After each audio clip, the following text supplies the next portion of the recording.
afternoon. The Secretary General will update you on the session that's just ended, and then he'll be very happy to take your questions. Secretary General.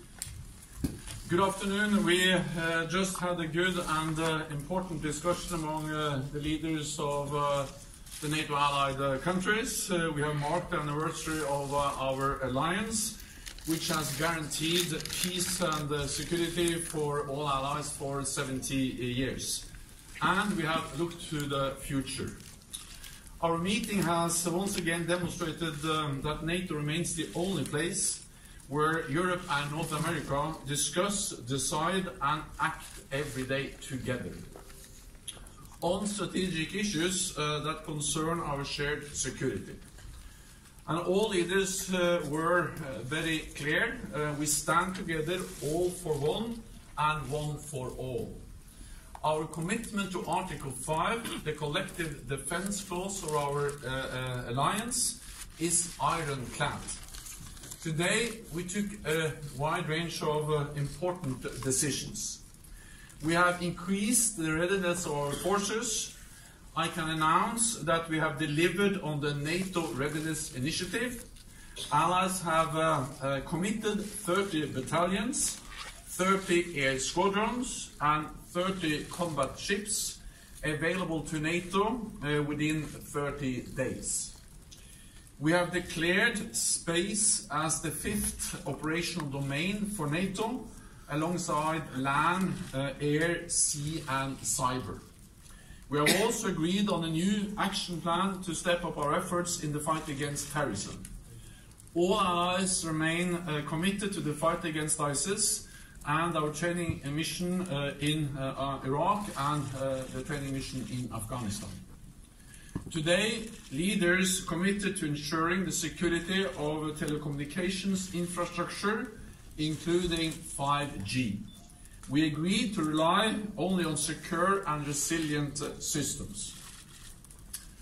Allies further recognized the unprecedented progress we are making to achieve fairer burden sharing. This is the 5th year of rising defense investments. In fact, European allies and Canada have added $130 billion US, and by the end of 2024, that figure will rise to $400 billion US.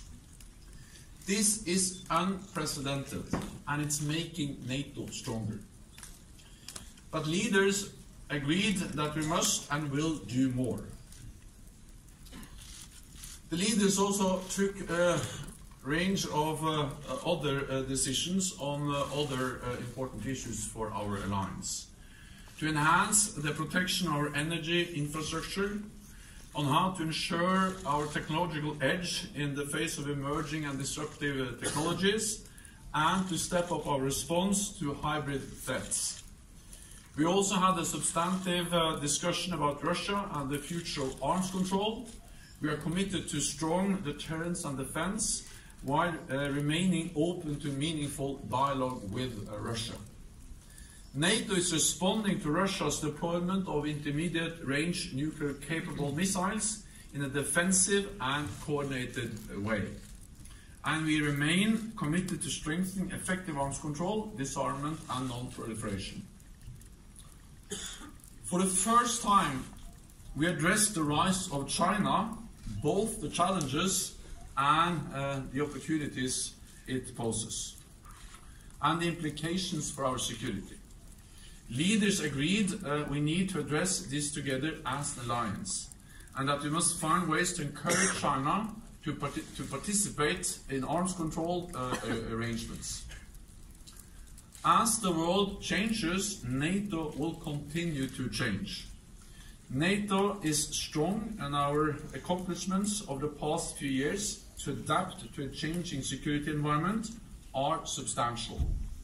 On that basis, we have agreed today to initiate a reflection process under my leadership to further strengthen the political dimension of NATO. I want to thank the United Kingdom for hosting this meeting of NATO leaders with such wonderful hospitality. We mark the achievements of our first 70 years. and set the course for the years to come. NATO leaders have decided to meet again in 2021. And with that, I'm happy to take your questions.